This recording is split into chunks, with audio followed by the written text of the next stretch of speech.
নমস্কার বন্ধুরা, হেসেল বনলক্ষ্মীতে আপনাদের সকলকে স্বাগত। আজ আমি রান্না করছি দই পাবদা। এই দই পাবদা কিন্তু গরম ভাতে খেতে খুব ভালো লাগে। দেখুন দই পাবদাটা দেখতে কত সুন্দর লাগছে। তাহলে একবার সম্পূর্ণ রেসিপিটি একবার দেখে নিন। দই পাবদা বানাবার জন্য আমি নিয়েছি 6 পিস পাবদা মাছ। মাছটা ভালো করে কেটে ধুয়ে নিয়েছি। এখন এর মধ্যে লবণ আর হলুদ মাখিয়ে নিচ্ছি।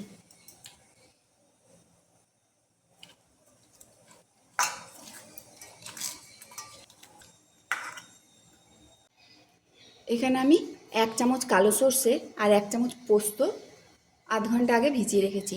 এটা মিক্সিতে পেস্ট করে নেব। আপনাদের কাছে যদি সাদা সর্ষে থাকে তাহলে একসঙ্গে 1 চামচ সাদা সর্ষে দিয়ে নেবেন। এর সাথে দিচ্ছি 4টে কাঁচা লঙ্কা। সাদা সর্ষেটা এখন নেই বলে আমি 1 চামচ প্যাকেট সর্ষে গুঁড়ো আগেই ভিজিয়ে রেখেছি, এইটা ইউজ করব। আর যদি সাদা সর্ষে থাকে তাহলে এই সর্ষে গুঁড়োটা দেওয়ার দরকার নাই। কালো সর্ষে আর পোস্তটা এখন কাঁচা লঙ্কা দিয়ে পেস্ট করে নেব। এর মধ্যে সামান্য একটু লবণ দিয়ে দেবো, কারণ অনেক সময় সর্ষে বাটলে তেতো হয়, লবণটা দিলে আর তেতো হবে না। পোস্ত আর কালো সর্ষে মিহি করে বেটে নিলাম। এখন এর মধ্যে দিচ্ছি 3 টেবিল চামচ টক দই।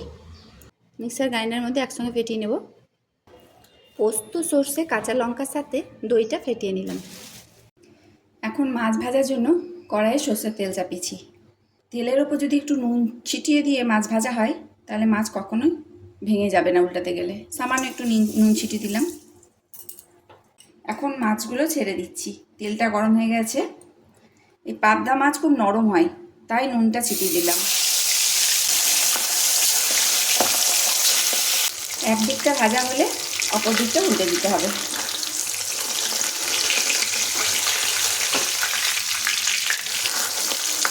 মাছের অপর দিকটাও ভাজা হয়ে গেলে মাছগুলো তুলে নিতে হবে।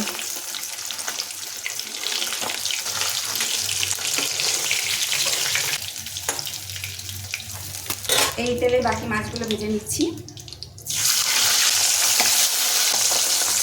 এই পাবদা মাছ খুব কড়া করে ভাজার থেকে হালকা ভাজা খেতেই ভালো লাগে, তাই মাছগুলো হালকা করে ভেজে নিচ্ছি।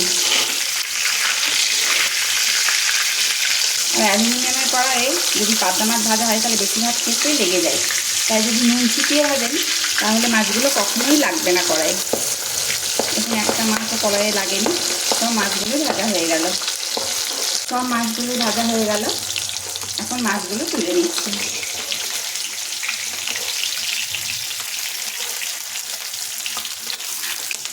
তেলের ওপর একটু কালো জিরে ফোড়ন আর কাঁচা লঙ্কা দিয়ে দিলাম 2টো।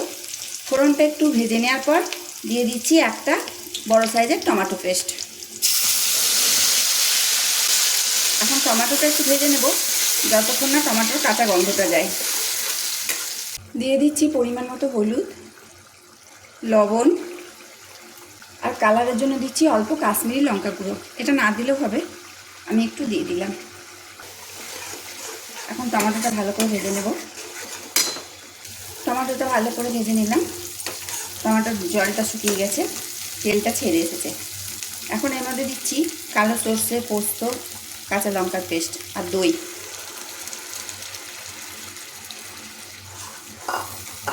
দিয়ে দিচ্ছি সাদা সর্ষে, যেটা সর্ষে গুঁড়োর প্যাকেটের 1 চামচ ভিজিয়ে রেখেছিলাম, সেটাও দিয়ে দিলাম। বাটি ধোয়া জলটা একটু দিয়ে দিলাম।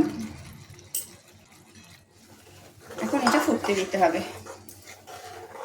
নাড়তে নাড়তেই কারিটা ফুটতে শুরু করেছে।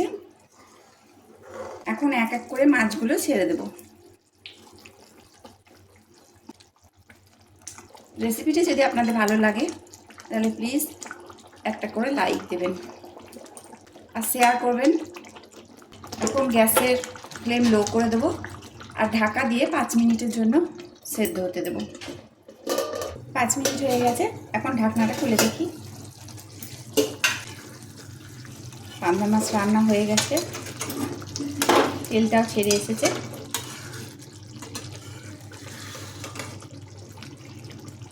এর থেকে আর বেশি কারিটা মারবো না। আমার পাবদা মাছের রেসিপি হয়ে গেল। এখন আমি এর উপর ছড়িয়ে দেবো কুচানো ধনেপাতা। ভিডিওটি যদি আপনাদের ভালো লাগে তাহলে প্লিজ সাবস্ক্রাইব করে দিন আর তার সঙ্গে পাশে থাকা বেল আইকন অবশ্যই প্রেস করে দিন, যাতে আমি যখন কোনো নতুন ভিডিও ছাড়বো আপনাদের মোবাইলে আগে পৌঁছায়। সমস্ত রেসিপিটি দেখার জন্য হেসেল বনলক্ষ্মীর তরফ থেকে অসংখ্য ধন্যবাদ।